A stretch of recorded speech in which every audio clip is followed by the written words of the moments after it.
ಮಂಗಗಳ ಉಪವಾಸ. ಮನುಷ್ಯರು ಉಪವಾಸ ಮಾಡೋದು ನೋಡಿರಿ, ಪ್ರಾಣಿಗಳು ಉಪವಾಸ ಮಾಡೋದು ನೋಡಿರಿ? ಮಂಗಗಳನ್ನ ನೋಡಿರಿ? ಎಲ್ಲಿ ನೋಡಿರಿ?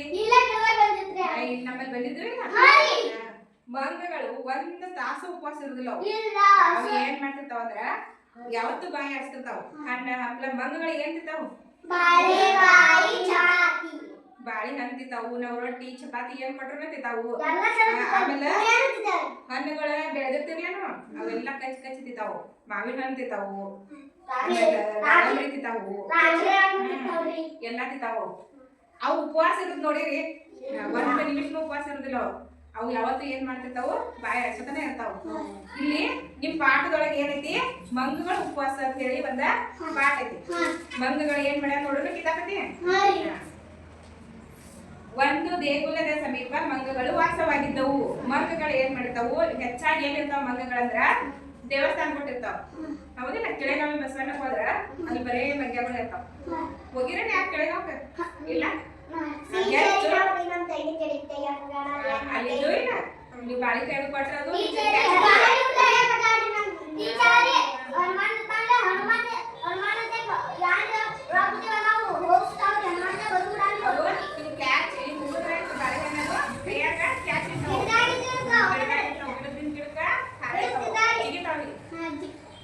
ದೇಗುಲದೊಳಗ ಏನಿರ್ತಾವು? ಮಂಗಗಳು ವಾಸವಾಗಿರ್ತಾವು.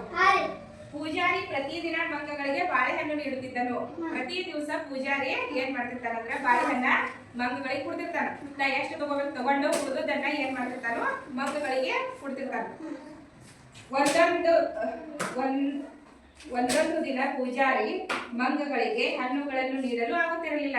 ಒಂದೊಂದು ದಿನ ಏನಾಗಿರ್ತೈತೆ ಅಂದ್ರ ಪೂಜಾರಿಗೆ ಮಂಗ್ಯಾಗಳಿಗೆ ಹಣ್ಣು ಕೊಡ್ಲಕ್ ಆಗ್ತಿರ್ದಿಲ್ಲ. ನನ್ನ ಕೆಲಸದ ಒತ್ತಡದೊಳಗ ಏನಾಗ್ತಿರ್ತೈತಿ? ಮಂಗ್ಯಾಗಳಿಗೆ ಒಂದೊಂದ್ಸಲ ಹಣ್ಣು ಕೊಡ್ಲಕ್ಕ ಆಗ್ತಿರ್ದಿಲ್ಲ ಪೂಜಾರಿಗೆ. ಆಗ ಮಂಗಗಳು ತಮ್ಮ ಆಹಾರವನ್ನು ತಾವೇ ಹುಡುಕಿಕೊಳ್ಳುತ್ತಿದ್ದವು. ಮಂಗ್ಯಾಗಳು ಏನ್ ಮಾಡ್ತಿದ್ವು ಅಂದ್ರ ಪೂಜಾರಿಗೆ ಏನು ಕೊಡುದಿಲ್ಲ ಅಂದ್ರ ಮಂಗ್ಯಾಗಳು ಏನ್ ಮಾಡ್ತಿರ್ತಾವು? ತಮ್ಮ ಆಹಾರನ ತಾವ ಹುಡ್ಕ್ಯಾಡ್ತಿರ್ತಾವ. ಹುಡ್ಕ್ಯಾಡ್ ಹೆಂಗಿದ್ರು ಹೊಟ್ಟೆ ತುಂಬ್ಕೋಬೇಕಲ್ಲ.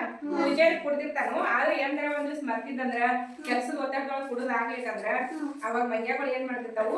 ತಮ್ಮ ಆಹಾರವನ್ನ ಹುಡ್ಕ್ಯಾಡ್ಕೊಂಡು ಬರ್ತಿರ್ತಾವ.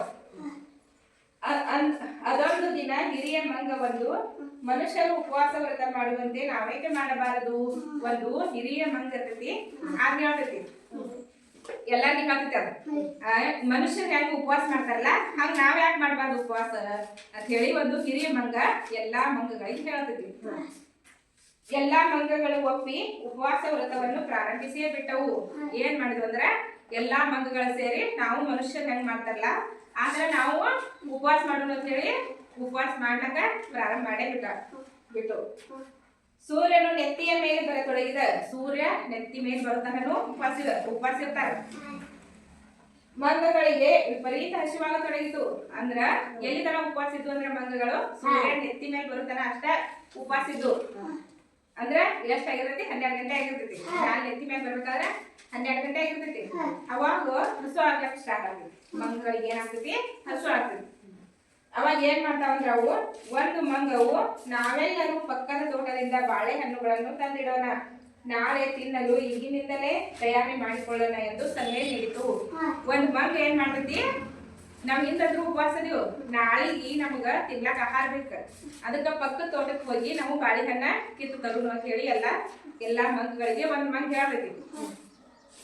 ಹೌದು ಎನ್ನುತ್ತಾ ಎಲ್ಲವೂ ಪಕ್ಕದ ಬಾಳೆ ತೋಟಕ್ಕೆ ನುಗ್ಗಿ 10 ಬಾಳೆಹಣ್ಣುಗಳನ್ನು ಕಿತ್ತು ತಂದವು. 10 ಬಾಳೆಹಣ್ಣ ಪಕ್ಕದ ತೋಟಕ್ಕೆ ಹೋಗಿ ಏನ್ ಮಾಡ್ತಾವು? 10 ಬಾಳೆಹಣ್ಣುಗಳನ್ನ ಕಿತ್ತ ತಗೊಂಡ್ ಬರ್ತಾವ.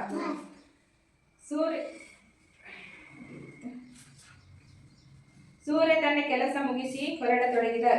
ಒಂದು ಪುಟ್ಟ ಮಂಗವು ದೊಡ್ಡಪ್ಪ ಬಾಳೆಹಣ್ಣು ತಂದಾಗಿದೆ, ಸುಮ್ಮನೆ ಕುಳಿತುಕೊಳ್ಳುವುದೇ, ಸುಲಿದಿಟ್ಟರೆ ಆಗದೆ ಎಂದಿತ್ತು. ಬಾಳೆಹಣ್ಣ ಕಿತ್ತು ತಂದಿರ್ತಾವ. ಅವಾಗ ಅವು ಒಂದು ಮಂಗ ಏನ್ ಹೇಳ್ತೈತಿ ಅಂದ್ರ ನಾಳೆ ತಿನ್ನೋದೈತಿ, ಆದ್ರೆ ಇಂದ ಏನ್ ಮಾಡೋದಂದ್ರ ಸುಲಿದಿಡೋದು ಅಂತ ಹೇಳ್ತೈತಿ. ಇವತ್ತಂದ್ರ ಉಪವಾಸ ಅದಾವ ಮಂಗ್ಯಾಗಳು, ನಾಳೆ ತಿನ್ಲಾಕ ಏನ್ ಮಾಡ್ಯಾವು? ಬಾಳೆಹಣ್ಣು ತಂದಾವ. ಈ ಸುಮ್ ಕೂತ್ ಏನ್ ಮಾಡೋದು? ಸುಲಿದಿಡೋನು ಅಂತ ಹೇಳ್ತೈತಿ. ಅದು ಹಸು ಆಗಿರ್ತೈತಿ, ಅದಕ್ಕೆ ಹೇಳ್ತಾನ. ಒಂದೊಂದ್ ಏನ್ ಮಾಡ್ತಾವ? ಬಾಳೆಹಣ್ಣ ಸುಲಿದಿರ್ತಾವ. ಕೂಡಲೇ ಎಲ್ಲಾ ಮಂಗಗಳು ಸಿಪ್ಪೆ ಸುಲಿಯತೊಡಗಿದವು. ಎಲ್ಲಾ ಮಂಗಗಳು ಸಿಪ್ಪಿ ಸುಲಿಲಾಕತ್ತಾವ. ಸ್ವಲ್ಪ ಸಮಯದ ಬಳಿಕ ಈಗ ಮತ್ತೊಂದು ಮಂಗವು ಸಿಪ್ಪೆ ತೆಗೆದು ಕೈಯಲ್ಲಿ ಇಟ್ಟುಕೊಂಡರೆ ಏನು ಚೆನ್ನ, ಬಾಯಿ ಒಳಗಿಟ್ಟರೆ ಆಗದೇ ಎಂದಿತು. ಮತ್ತೊಂದು ಮಂಗೆ ಏನ್ ಹೇಳುತ್ತೆ, ಬರೇ ಸಿಪ್ಪಿ ಸಲುದ ಆಗುದಿಲ್ಲ, ಅದಕ್ಕೆ ಏನ್ ಮಾಡುದು, ಸ್ವಲ್ಪ ಬಾಯಿ ಒಳಗೆ ಇಟ್ಕೊಂಡು ಅಂತ ಸಿಪ್ಪಿ ಸುಲಿತಾವ. ಎಲ್ಲಾ ಮಂಗ್ಯಾಗ ಕೂಡಿ ಏನ್ ಮಾಡ್ತಾವ, ಸಿಪ್ಪಿ ಸುಲಿತಾವ, ಬಾಯ ಇಟ್ಕೊಂಡು ನೋಡ್ತಾವ. ಇನ್ನ ನಾಳೆ ಐತದ ತಿನ್ನೋದು, ನಾಳೆ ಐತಿ, ಇಂದು ಬಾಯ ಇಟ್ಕೊಂಡ್ರ ಆಗ್ತಿ, ನಾಳೆ ತಿನ್ಬೇಕು. ಅವು ಹಸು ಆಗಿರ್ತೈತಿ, ಅದನ್ನ ಮಾಡ್ತಿರ್ತಾವ ಮಂಗ್ಯಾಗಳ, ಅದಕ್ಕೆ ಬಾಯಿ ಒಳಗ ಇಟ್ಕೋತಾವ.